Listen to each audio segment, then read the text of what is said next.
Hey everyone, I'm your host Stephanie. Today we're going to cover green screens, colors, and special effects.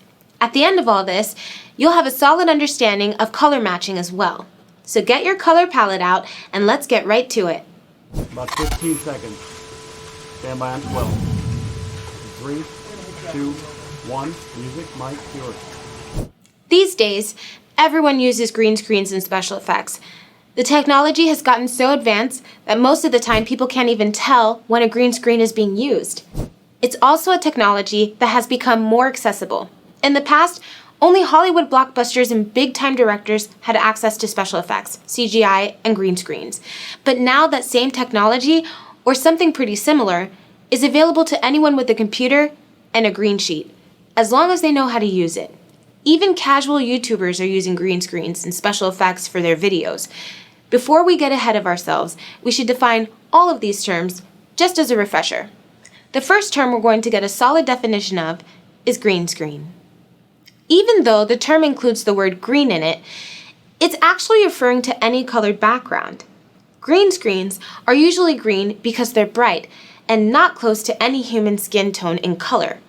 Blue-colored screens are better for low-light shots because they have a lower level of luminosity. Another term we need to define is chroma key. Chroma key is the technique of compositing two images based on color hues. Basically, it's layering one image over the other using colors.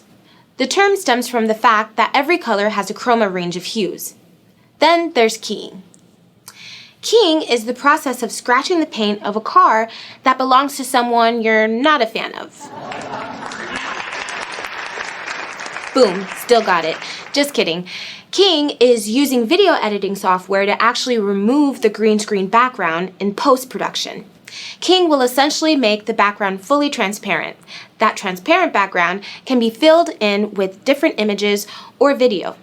One thing you need to keep in mind is that the subject can't be wearing a similar color to the screen. You can't film Kermit the Frog in front of a green screen, for example. Filming Kermit, you'd have to use a blue screen, of course. Kermit in front of a green screen would just become transparent. Well, most of him anyway. He'd probably end up looking like the Cheshire Cat from Alice in Wonderland. One moment, please. Ooh. About 15 seconds. Stand by on 12. 3, 2, 1. Music, mic, yours. Adobe Premiere is going to be your post-production video editing software. In Adobe Premiere, you're going to do something called color matching. That's when you match the color from one image or video to the color of another image or video. In Adobe Premiere, it only takes a click of a button, the color match button. Clicking that button will match the color of one image or video to a different one. You'll be using the RGB color model for color management in Adobe Premiere. Simply put, a color model is the method used to describe a color based on its properties. The RGB model uses that amount of red, green, and blue light that combine to create a specific color.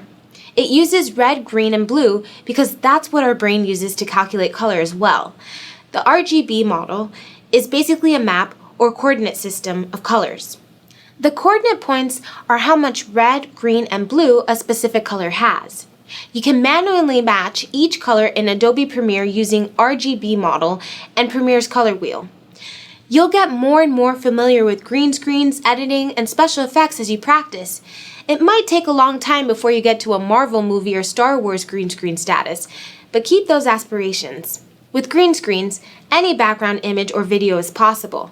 As long as you key as clean as possible, no one will be able to tell the difference.